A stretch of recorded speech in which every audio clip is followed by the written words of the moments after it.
Hello అండి, అందరికీ నమస్కారం. నేను యాక్టర్ సుమన్. సో ఇక్కడ పక్కనే ఏవి రామారావు గారు ఉన్నారు.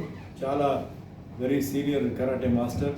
అంటే సీనియారిటీ అంటే ఓన్లీ కరాటేలో కాదండి, ఆయన చాలా అవార్డ్స్ అంటే చెప్పుకోవాలంటే ఒక పెద్ద వెనుకాడు లాగా ఆయన దగ్గర అవార్డ్స్ ఉన్నాయి. చాలా అమేజింగ్ ఫీట్స్ చేసి ఉన్నారు. ఫర్ ఎగ్జాంపుల్ 36 అవర్స్కి నాన్ స్టాప్ నుంచాకు నేను కూడా వెళ్ళి నేను చూశాను. అలాగే స్టమక్ మీద వెయిట్ పెట్టుకొని ఇప్పుడు ఈ మధ్య 420 కిలోస్ స్టోన్ బ్రేకింగ్ చేశారు. అండ్ బైక్స్ కూడా ఏంటంటే 1 మినిట్లో ఎన్నో బైక్స్ ఆయన మీద వెళ్ళడం చేశారు. సో ఇవన్నీ చూసుకొని ఏంటంటే ఆయనకి అంటే ఆయన స్టీల్ ప్లాంట్లు కూడా ఆయన వర్క్ చేస్తున్నారు.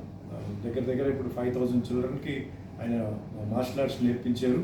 సో ఇప్పుడు ఏంటంటే ఆయనకి యూకే నుంచి డాక్టరేట్ ఆయనకి ఇస్తున్నారు. ఇది మామూలు విషయం కాదు, ఇది ఒక డాక్టరేట్. అండ్ అమేజింగ్ రికార్డ్స్ సృష్టించిన వాళ్ళకి ఒక డాక్టరేట్ రావడం అంటే అది నిజంగా మనం చాలా గర్వపడాల్సిన ఒక విషయం. సో ఇక్కడ చెప్పుకొని పోతే చాలా ఉన్నాయి ఆయన గురించి. ఎందుకంటే నేను అన్ని కరాటే టోర్నమెంట్కి వెళ్ళినా ఆయన వస్తుంటారు. ఆయనకి చాలా ఇంట్రెస్ట్ ఉంది, చిన్నప్పటి నుంచి ఆయనకి చాలా ఇంట్రెస్ట్ ఉంది. సో అలాగే ఈయన ఇన్స్పిరేషన్ అది చాలామంది మాస్టర్స్కి రావాలి.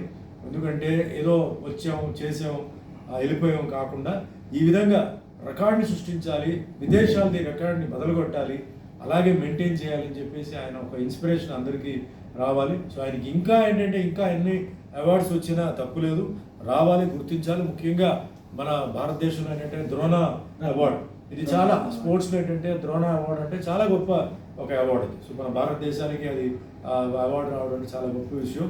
సో మనస్ఫూర్తిగా నేను రామారావుని అభినందిస్తున్నాను. ఇదే మోటోని దీన్ని అందరూ తీసుకెళ్ళాలి అండ్ ఇంకా ఉన్నత స్థాయికి ఎదగాలి అండ్ ఇంకా మార్షల్ ఆర్ట్స్ని ముందుకు తీసుకెళ్ళాలి. మార్షల్ ఆర్ట్స్లో ఉన్న మీనింగ్ ఏంటి, మార్షల్ ఆర్ట్స్ అంటే ఇప్పుడు ఆయన చూపించారు. ఒక మార్షల్ ఏంటంటే ఏమిటి, ఏదో రావడం సెల్ఫ్ డిఫెన్స్ కాకుండా బాడీ కండిషనింగ్, అంటే బాడీని ఎంత టఫ్గా మనం మెయింటైన్ చేయవచ్చు, ఏమేం చేయవచ్చు, నమ్మలేని నిజాలు అవన్నీ ఆయన ఏంటంటే ప్రూవ్ చేశారు.